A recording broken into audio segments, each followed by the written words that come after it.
Na sexta-feira, quando os apresentadores eram apresentados pela Renata e pelo Bonner, no último bloco da sexta-feira, que para mim valeu como a apresentação do jornal, talvez mais a sexta-feira do que o próprio jornal sendo apresentado, porque você tocou no assunto da fala do Bonner. Sim.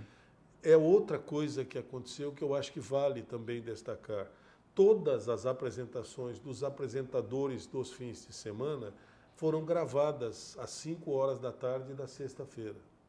Quando chegou no último programa, que era eu e a Lídia, nós não pudemos gravar, porque aconteceu um sequestro de um cidadão num boteco lá do Meia. O cara estava com uma faca lá às 5 horas da tarde, quando nós íamos começar a gravação. A Globo teve que fazer um flash no Jornal do Rio, né, para a TV do Rio, e eles seguraram o programa até quase 7 horas da noite, porque eles não sabiam qual seria o desfecho daquele assunto lá embaixo, e eles talvez tivessem que entrar ao vivo, e aí eles não perdem um pouco da noção do jornal. Então, tinham que segurar o último bloco justamente para alguma coisa que pudesse acontecer. E aí eles disseram, não vai dar para gravar, nós vamos ter que fazer a sexta-feira ao vivo. Então a minha apresentação e a da Lídia foi ao vivo, sem nenhum teleprompter, sem saber o que iam perguntar e sem saber o que nós iríamos responder. E se você assistiu hoje, está no YouTube ainda, você percebe que estava uma leveza, estava uma conversa como se tivéssemos combinado antes o que um iria perguntar, o que o outro iria responder. E foi um negócio fantástico, que a gente ficou...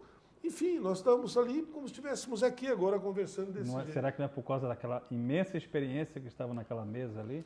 Dois grandes apresentadores. Vindo do Bonner e da Renata, eu não tenho a menor dúvida. Eu falei do senhor e falei do William. Não, eu digo, não, vamos lá.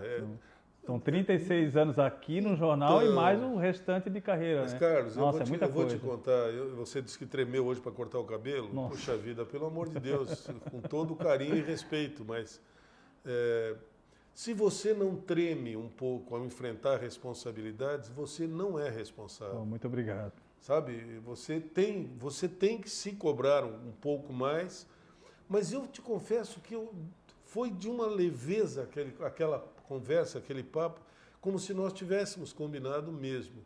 Tanto que a Lídia não sabia, a Lídia até disse assim, talvez vocês não tenham se antenado num determinado momento, mas eu fiquei sabendo que eu viria apresentar o Jornal Nacional lá no dia da escolha. Então eu fui a que mais esperou para vir apresentar o jornal.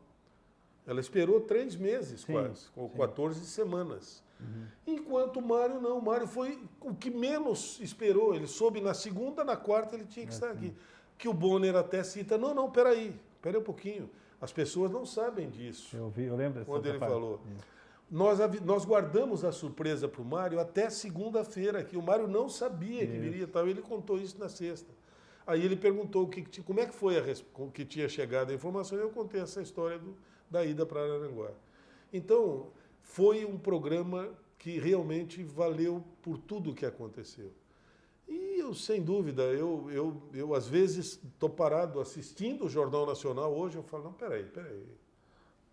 É isso mesmo, eu tive sentado ali, mas foi algo que me gratificou sobremaneira. E, como eu disse, eu não me sinto aposentado para o jornalismo.